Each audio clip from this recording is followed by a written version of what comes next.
Hi, Isaiah. So this is looking pretty good.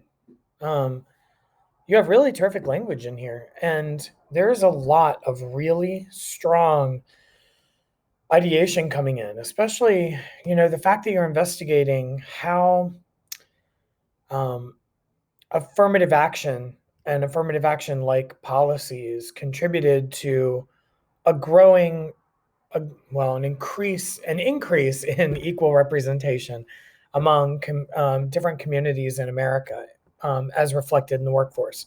And that is then followed up with, a proposal of a different kind. And I'm really interested in this different kind.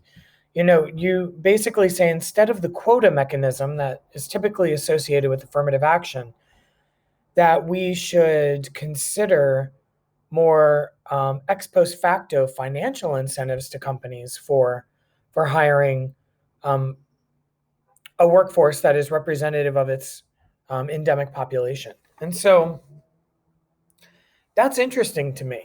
Um, and so what I think could be used more in your paper is an investigation of what was right and wrong about affirmative action, like what you find to be the benefits and then also the caveats, um, so that then we understand the inspiration for why you've chosen, this other idea of more of an ex post facto financial incentive as a way to promote diversity in the workplace and for it to be representative of the community it serves.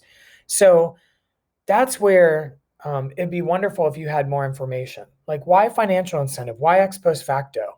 What are the rationale that the financial incentive after the fact will not feel quite so abrasive to majority individuals who find affirmative action to be unfair in some way. Like, you've heard reverse discrimination, which I can't even say without laughing because it's absurd. But we're talking about perceptions, right? And people being happy with the policies that a company has.